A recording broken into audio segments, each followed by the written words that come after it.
Sir మాకు 5 సంవత్సరాల నుంచి థ్రిఫ్ట్ ఆగిపోయిందండి. మేము కొంచెం నేసినప్పుడు కొద్దిగా జమ చేసాం అనుకోండి, 100 చేస్తే వాళ్ళు కూడా 100 చేసి మాకు తర్వాత ఇస్తారు. అవి ఆపేశారు. నూలుకి సబ్సిడీ ఆపేశారండి. ఆ సబ్సిడీ కూడా ఇవ్వాలి, ఇవి ఆపేశారు. జిఎస్టీ కూడా మీరు తీసేసి మాకు చేనేతకి ఎక్కువ సాయం చేయాలని అనుకుంటున్నాను. ఇంకేమండి, ఇంకొకటండి, అది మనకి ఇప్పుడు పబ్లిక్ కొనడం తగ్గిపోయారు. ఇదివరకు సంక్రాంతి, దీపావళి అలాంటి పండుగలు వస్తే చేనేత సొసైటీస్ లో రిబేట్ ఇచ్చేవాళ్ళు. ఇప్పుడు రిబేట్ ఎత్తేసారండి. ఇప్పుడు దానివల్ల కూడా సేల్స్ తగ్గిపోయింది.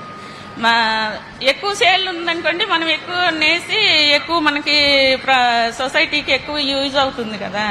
అదొకటి మీరు హెల్ప్ చేయాలండి. రిబేట్ ఒకటి ఇవ్వాలి, ఎక్కువ సేల్ అయ్యేలాగా చూడాలి.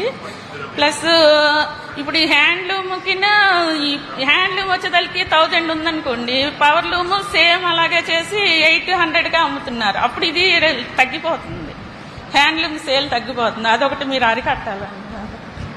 థ్యాంక్ యూ అండి.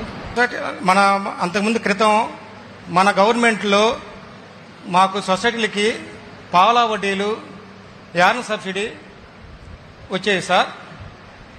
ఇప్పుడు క్రితం 5 సంవత్సరాల నుంచి ఏం లేవు సార్. దానికి తోడు మాకు కరోనా ఓటు వచ్చి మా వ్యూవర్స్ అంతా అతలకుతలంగా ఉన్నారు సార్. దయనీయ స్థితిలో ఉంది సార్. కాబట్టి మీరు తమరు మనవి చేసిన విధంగా మాకు పావలా వడ్డీలు, రుణమాఫీ, మా పావలా వడ్డీలు, మా మార్కెటింగ్ ఇన్సెంటివ్ మంజూరు చేయవలసిందిగా కోరుతున్నాం సార్. సార్, ఇప్పుడు మీరు డ్వాక్రా మహిళలకు 0 వడ్డీ ఇస్తున్నారు సార్.